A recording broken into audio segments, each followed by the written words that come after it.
Macabeos, libro 1. Después de Esdras y Nehemías, la provincia judía, sector extremo del imperio persa, se quedó durante medio siglo al margen de la historia. Los de mayor iniciativa se dedicaron al comercio y salieron de su país para establecerse en todos los centros urbanos alrededor del mar Mediterráneo. Sin embargo, una revolución silenciosa ya estaba afectando los países del Oriente Medio. La cultura griega, llamada helenismo, penetraba los ambientes del comercio, los poderosos y los sacerdotes.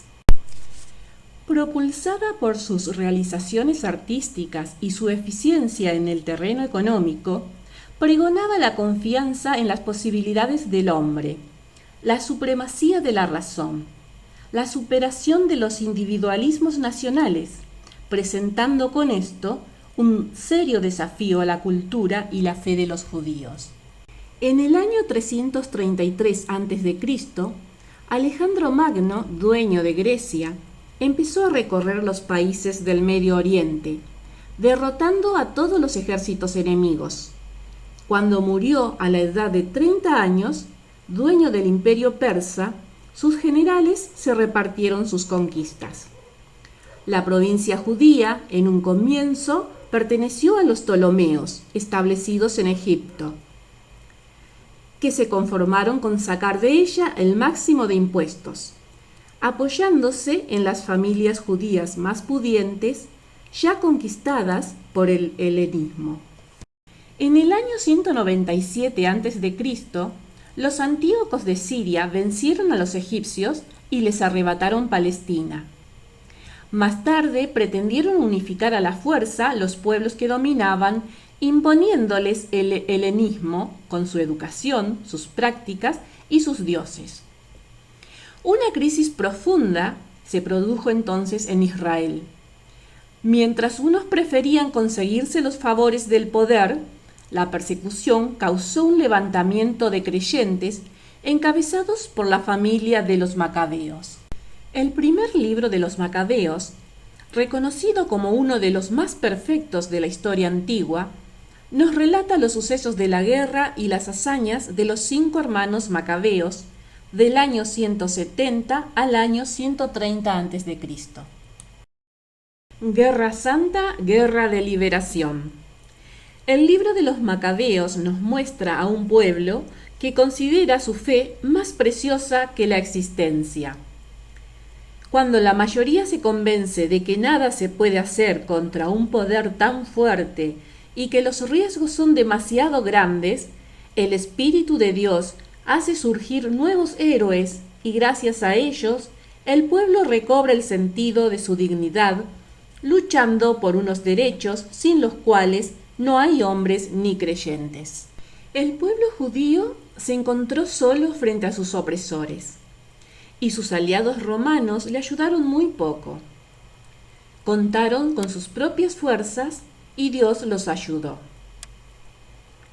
Las guerras de los Macabeos fueron un modelo de la Guerra Santa en que no faltaron el heroísmo y la constancia, ni menos aún la ayuda de Dios. Pero también demostraron que la Guerra Santa no lo resolvía todo. Arrastrados por los problemas militares y por los juegos políticos, los descendientes de los Macabeos se materializaron muy pronto, llegando a ser unos gobernantes sin fe ni moralidad.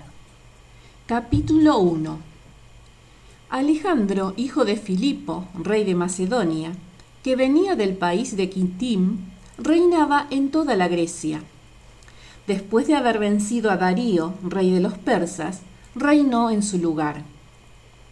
Sostuvo numerosas batallas, se apoderó de ciudades fortificadas y dio muerte a los reyes de esas regiones. Llegó hasta los confines del mundo, amontonando riquezas de muchos países. La tierra tuvo que callarse ante él y su orgullo no tuvo límites. Reunió un ejército muy numeroso, dominó a provincias, pueblos y reyes, y los hizo sus súbditos. Pero después de todo eso, cayó enfermo y vio que se iba a morir. Entonces convocó a sus compañeros, a los que habían sido educados con él desde la infancia, y les repartió su reino estando aún con vida. Alejandro murió después de 12 años de reinado. Sus compañeros tomaron el poder, cada cual en su sector. Luego de su muerte, todos ellos se hicieron coronar como reyes, y lo mismo hicieron sus hijos después de ellos, durante largos años. El mal fue aumentando en la tierra. De su descendencia salió aquel retoño impío, Antíoco Epifanes, hijo del rey Antíoco. Había estado primero como rehén en Roma, pero el año 130 de la realeza de los griegos subió al trono. Fue entonces cuando surgieron en Israel unos renegados que arrastraron a muchos consigo. Reconciliémonos con las naciones que nos rodean, pues desde que nos separamos de ellos nos han ocurrido muchas desgracias. Esta sugerencia tuvo buena acogida. Algunas personas de nuestro pueblo fueron a ver al rey, quien los autorizó para que siguieran las costumbres de los paganos. Construyeron en Jerusalén un gimnasio, tal como lo hacían los paganos. Se repusieron los prepucios y renegaron de la alianza santa para engancharse al mismo carro que los paganos. Se vendieron para hacer el mal. Antíoco saquea Jerusalén. Cuando Antíoco creyó que tenía ya el reino en sus manos, quiso también reinar en Egipto y ser así el soberano de los dos reinos. Invadió Egipto con un poderoso ejército, con carros, elefantes, caballería y muchos barcos. Atacó a Ptolomeo, rey de Egipto, quien no opuso resistencia y emprendió la fuga. Muchos de sus hombres cayeron muertos. Antíoco se apoderó de las fortalezas de Egipto y arrasó con todas las riquezas del país. Después de haber vencido a Egipto, tomó el camino de regreso, el año 143. Fue entonces cuando se abalanzó sobre Israel y sobre Jerusalén con un poderoso ejército. Lleno de orgullo, Antíoco entró en el santuario y sacó el altar de oro, el candelabro en el que brilla la luz, con todos sus accesorios, la mesa y las vasijas para las ofrendas, las copas, los incensarios de oro, el velo, las coronas. Arrancó todas las placas de oro que adornaban la fachada del templo. Juntó todo el oro y la plata, objetos preciosos y todos los tesoros escondidos que pudo descubrir, y se fue a su país llevándoselo todo. Derramó mucha sangre e hizo declaraciones injuriosas contra Dios. Todos los pueblos de Israel están de duelo. Los jefes y los ancianos gimen. Las muchachas y los jóvenes están macilentos y las mujeres han perdido su belleza. Las canciones de boda se han cambiado en lamentaciones, y la recién casada está de duelo en su pieza. La tierra se estremece al ver quiénes la ocupan, y toda la casa de Jacob está cubierta de vergüenza. 2 años después, el rey envió a un jefe a las ciudades de Judá, quien llegó a Jerusalén con un poderoso ejército. Engañó a los habitantes con palabras pacíficas, pero cuando se hubo ganado su confianza, se lanzó por sorpresa sobre la ciudad, la castigó brutalmente y dio muerte a mucha gente de Israel. Saqueó la ciudad, la incendió, demolió sus casas y sus murallas. Sus soldados se llevaron cautivas a las mujeres y a los niños y arriaron con todo el ganado. Después reconstruyeron la ciudad de David, haciendo allí una fortaleza con una muralla muy ancha y con poderosas torres. Dentro de la fortaleza pusieron gente sin conciencia, a renegados que se hicieron fuertes allí. Almacenaron allí armas y provisiones y amontonaron dentro todo lo que habían reunido en Jerusalén. Pasó a ser una terrible amenaza. Era un peligro para el lugar santo y el enemigo amenazaba desde allí a Israel a cada momento. Derramaron sangre inocente alrededor del santuario. Profanaron el lugar santo. Los habitantes de Jerusalén huyeron, y ésta se convirtió en una guarida de extranjeros. Pasó a ser una extranjera para sus hijos, y éstos la abandonaron. Su templo se convirtió en un desierto. Sus fiestas se cambiaron en días de luto. Sus sábados fueron burlados. Era el desprecio en vez del respeto. Era tan grande su vergüenza que su gloria de otrora, su grandeza, cedió el lugar al duelo. La persecución religiosa. El rey ordenó después que todos en su imperio formasen un solo pueblo. Cada cual debía renunciar a sus propias costumbres.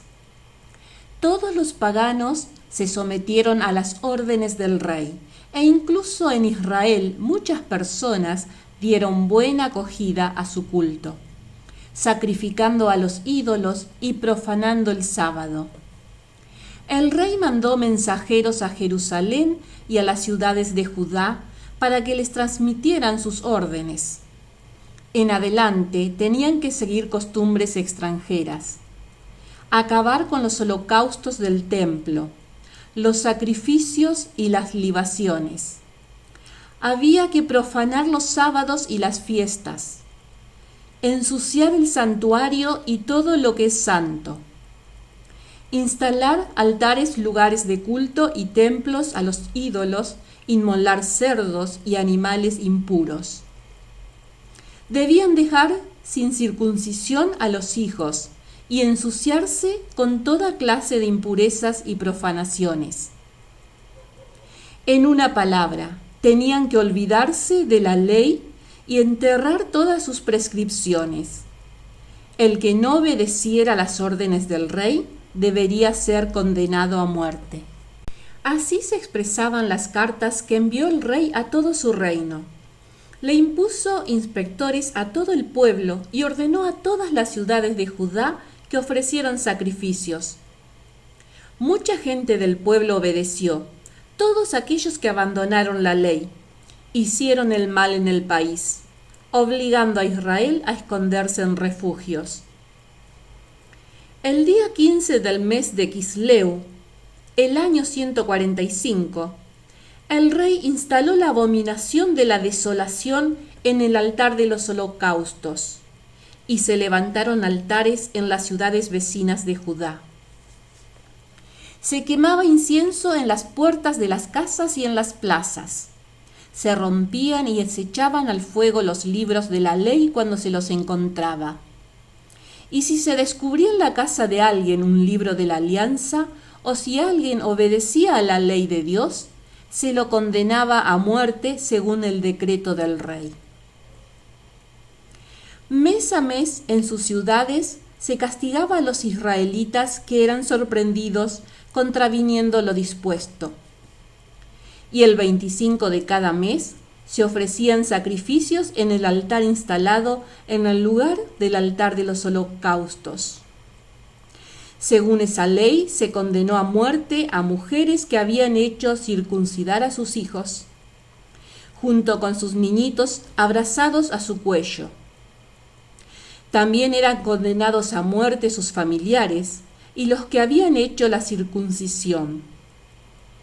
A pesar de todo eso, muchos continuaron siendo fieles en Israel y fueron lo bastante valientes como para no comer alimentos impuros. Preferían morir antes que volverse impuros con alimentos que iban en contra de la alianza santa. Y fueron ejecutados. Esto fue una gran prueba para Israel.